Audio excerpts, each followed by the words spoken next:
Okay, finish your tea, finish your ice cream, because we're going to head out of Shere now and we're going to go to Wolvens Lane.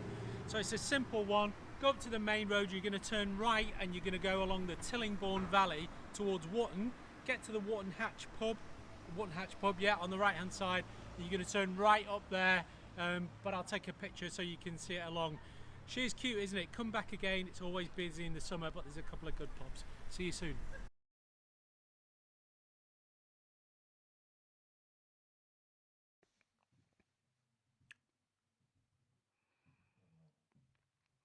So as you leave Shere, you're going to come up onto the A25 and you're heading towards Dorking. You go through Gomshall, underneath the bridge, through the little chicane in Abinger, keep on going along that Tillingbourne Valley. And then what you're looking out for on the right-hand side is the Wotton Hatch pub. And when you see the Wotton Hatch pub, take a right, go along there. It's probably only about half a mile, and there's like a lodge house on the left-hand side. Go up and then turn round to the right, and then you're following Wolvens Lane as it goes down. As Wolvens Lane goes on for a bit, so it feels like it's a couple of miles. I don't know how long it is. Feels like it's a couple of miles. Keep on going. It eventually drops you into Cold Harbour. There's a pub in Cold Harbour and a shop. And then what we're going to do is take a sharp right, go up onto Leith Hill. You can drive all the way to the top of Leith Hill, and then there's some parts which drop you back down and along that road past the landslip, and it'll bring you back to Cold Harbour. And from there you can head back along Wolvens and scoot back home. So there's that lodge house that's in front of you. These blocks weren't here 6 months ago, 8 months ago, don't know. So this is the start of Wolvens Lane, and there's some history here which I'll hopefully get onto. First thing that you need to know is that all this farmland, this agricultural land here, is Evelyn Estate. And if you don't know who John Evelyn is, he was a diarist about the same time as Samuel Pepys. So anyway, you know, another big agricultural estate, mixed agriculture now, so it's beef and cereal and stuff like that. Anyway, Wolvens Lane. I'm stopping here because I forgot to switch my ABS off. Don't forget to switch your ABS off. And off we go. Right, so if you go on YouTube and look for Wolvens Lane 4x4 from the 2010, 2012, it didn't look like this. It really didn't look like this. It was off camber, it was mud, it was heavily rutted. I can remember doing it in, I had a Land Rover, and I came along here, and the Land Rover was, tipped right the way over along some of this bits. Then it must have been the middle of last year. I can't remember. So last year, I'm saying 2020. I'll catch up with the story anyway. They had a dog, so they had one dog, and because I've got a dog, I'm always going to stop for dogs, and they were nice generally. And then there was another one, this lassie here, just wanted to say, apparently there was another mad dog up along here. So anyway, getting back to the storyline, it was never as flat as this. It in some places it was absolutely wild, and what must have happened during 2020, I don't know the exact time, but someone must have spent a lot of money to flatten this with tons of gravel and swept through it. And now you could do it, well, it's easy, obviously, you could do it on a bike pretty easily. There are a few places where it turns to sand, and that's a little bit tricky, but kind of, if I can do it, then anybody can do it, basically. So what it was this pretty hardcore off-road 4x4 track, which has now had all the bite and sting taken out of it. Now, I'm a member of the TRF, and I see the Facebook page, and also I'm a member of some other forums, and I would say that generally the off-road consensus is that they're super upset about this. They don't like the fact that it was once this kind of pretty wild and wacky long route, and now it's flat like this. I think I've got a different perspective. I think that the countryside should be open and accessible to all, and this is a really nice route. It gets you from the A25 side, the Tillingbourne Valley, over to Cold Harbour. You could do this on a bike. If you're older, then you could do it on a bike. You can walk along it, you could scoot along it. If you are a wheelchair user, you could do this in a you know, like an off-road wheelchair. I actually quite like it. You know, this is my kind of riding. I'm not going to apologise for it. This is I quite like going along Wolvens like this. You can do it in any weather. If you're a beginner, you can do it. If you're testing your bike out, you can do it. Some of the people on the TRF forum have done it on road bikes along here. Would have thought that gets a bit interesting when you get to the sandy bits, but again, it's probably all okay. So this is this nice long route that takes you out over to Cold Harbour. Bit of sand here. This is a good place to learn how to practice on sand. And what I do is I'm obviously standing up and putting my butt out the back and putting all the weight on the back and letting the front wheel kind of drift along. What you used to get along here was a lot of burnt out cars. And now there's a consultation going on with Surrey County Council about whether this should be restricted to bikes. So if you're watching this in April 2021, you know, get involved in the consultation. The Surrey and London South TRF are all over it. Normally along here, if you're here on a weekend, there'll be horses along here. I've spoken about horses in the previous ones, and whenever there are, I'm, you know, stop, pull over, do whatever. So yeah, I think I'm going to go against popular opinion and say that I actually quite like it like this. I can remember doing it on my bike. There was a pheasant with a death wish here. I can remember doing it on my old bike along here, and you know, as a beginner, it wasn't the easiest thing to do. I do this in the evenings, you know, because I only live over in Peaslake. Then I do this come along here in the evenings, as I do with the other ones, depending upon what mood takes me. So this drops you off into Cold Harbour. So these big Lego blocks, they weren't there when I first started going down Wolvens Lane. That gate wasn't there at the start of the year. You come through here, you drop down. There's this really nice house on the left hand side, and then it goes along for like another half a mile, and you then drop into Cold Harbour.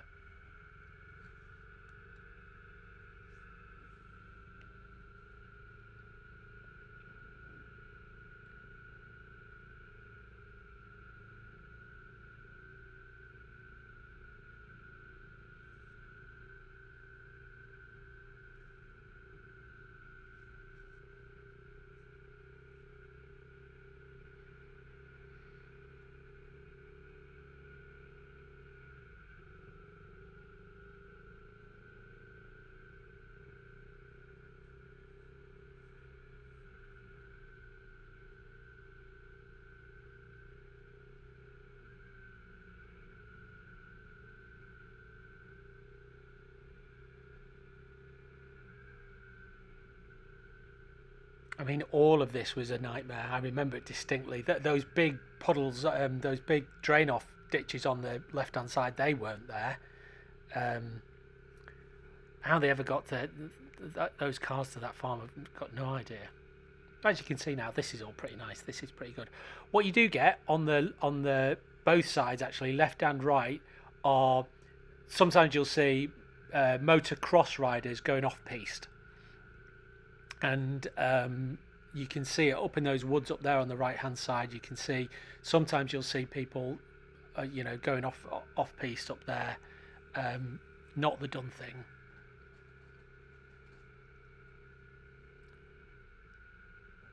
And now you're kind of on the way down into into Cold Harbour.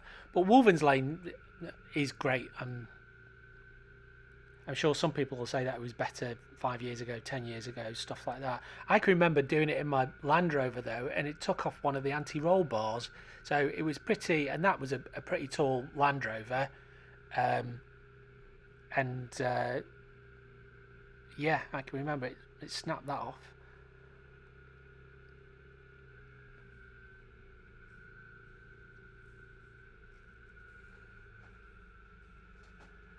So Wolvens Lane, during when I stop to talk now, it's pretty windy, so I apologise in advance for the wind. So that's Wolvens Lane. Expecting the voiceover, I've talked about its history and what people think of it now compared to what it was like before. So I'll be interested to know what you think in the comments down below. I've got my own views. I'm sure I've shared them in the voiceover. When you come out of Wolvens Lane, you're heading to Cold Harbour here. Typically this is a pretty bustling kind of place. The pubs are open, lots of people here, lots of mountain bikers. The next part of this little tour, come out, turn a sharp right and you go up the hill. There's cars and you can drive all the way up to the top, and then we kind of wind around a little bit and drop down onto the road, follow the road round and it brings you back here. There are other routes kind of going over that way, but in this episode all I'm going to do is bring you back here and you head back down Wolvens Lane. Try and get some, if depending upon the weather, if it's sandy, it's good to do some time on that sand. I think the idea is that you put your weight over your back and keep the front light and try not to dismount too ungracefully. That's the story. Okay, come out of Wolvens Lane, turn right, up the hill, see you shortly. Bye.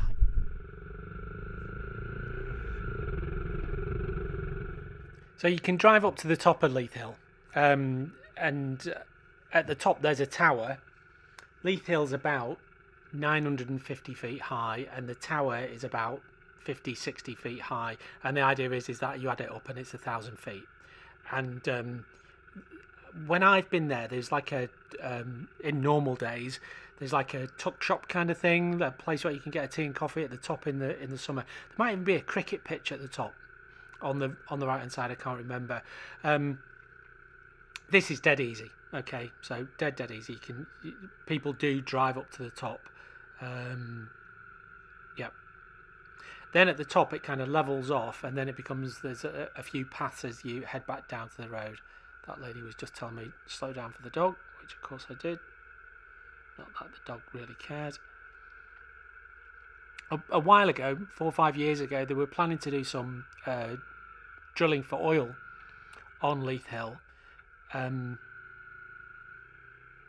Interestingly enough, in part one, we went within half a mile of an active gas well over in Albury. There's gas over in Albury, and I'm sure that if you go over towards Gatwick, there's oil over there at Gatwick. I can't remember the name of it, Horsehead Place or whatever it is. It's all relatively modern geology, so there's oil and gas around here. This is really nice along here. In the wet, these bumps are full of water.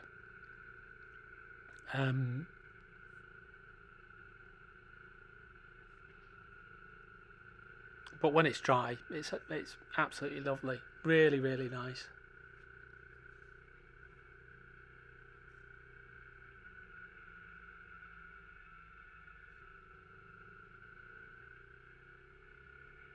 Yeah, you can see just there on the right hand side, and all of this gets covered over with water, and you can certainly go through these with make a bit of a splash if you want to.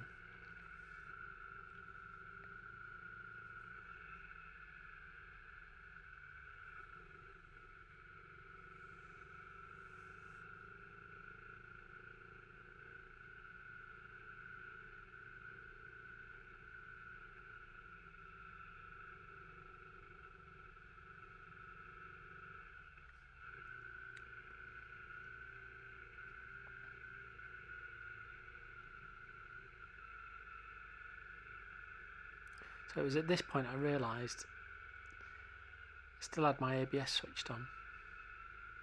So I think I stopped here and switched it off.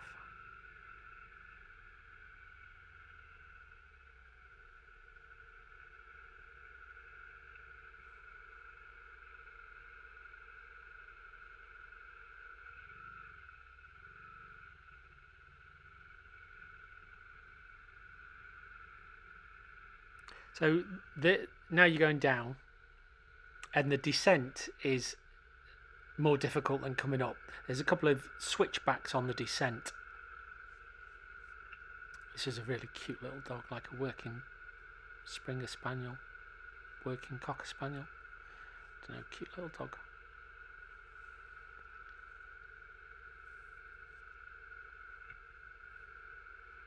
Right, wished down, and then it kind of there's a little switchback that brings you back, and then you drop down onto the road, and then once you're down at the road, you turn left, and it follows it all the way round, and then you come back to Cold Harbour.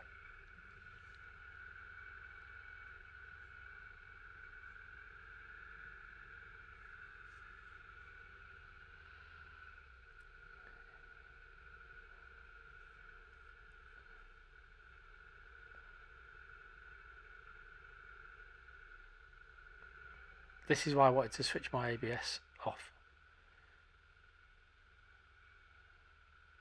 so that you could, if you needed to, lock up your back brake as you come down here. Not that you're supposed to. I know you're all probably way better riders than me, but... And then you come down to the road at the bottom, take a left, it goes around for about a mile, and then you come back to where it was windy, and I was talking to you just a few moments ago.